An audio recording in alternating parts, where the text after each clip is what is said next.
Bonjour à tous. C'est une histoire un peu ancienne mais très révélatrice que je vais vous raconter. Nous sommes en Corse, il y a de cela quelques décennies, et un parent d'élève vient voir la maîtresse d'école avec sa fille. Ce parent d'élève est de langue maternelle corse et donc il s'exprime en français, dans un français un peu maladroit, avec un accent assez marqué. Et tout à coup, sa petite fille s'enfuit et va se cacher sous une table. Elle a honte de la manière dont parle son père. Cette histoire est terrible parce qu'elle explique comment on cesse de transmettre une langue quelque part. Cette petite fille n'a rien inventé. Aucun enfant n'a honte spontanément de la manière dont parlent ses parents, mais on lui a présenté le français comme une langue noble, comme la belle langue, et le corse comme une langue insignifiante dont il fallait se débarrasser. Elle a vu que son père ne se débrouillait pas dans la langue présentée comme noble, elle a eu honte de son père, c'est absolument terrible, et naturellement cette petite fille n'a pas transmis la langue par la suite.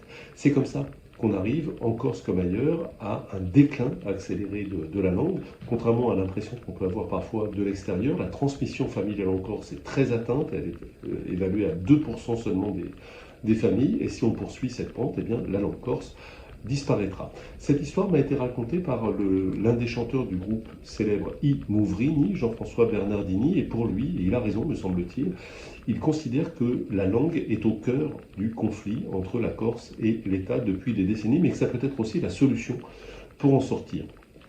Quel est son raisonnement? Il explique, à travers une histoire comme celle-ci, qu'il y a un trauma autour de la langue, c'est le mot qu'il utilise. Beaucoup de gens ont été marqués, traumatisés par la présentation qui ont été faites différentes des deux langues de l'île, le français et le corse. Cela se traduit par des tensions très fortes entre ceux qui voudraient interdire complètement le corse sur l'île, en disant on est en France, on peut parler français, ceux qui voudraient au contraire imposer le corse quasiment partout, ceux qui ne parlent pas bien corse et qui culpabilisent parce qu'ils aimeraient bien parler, etc.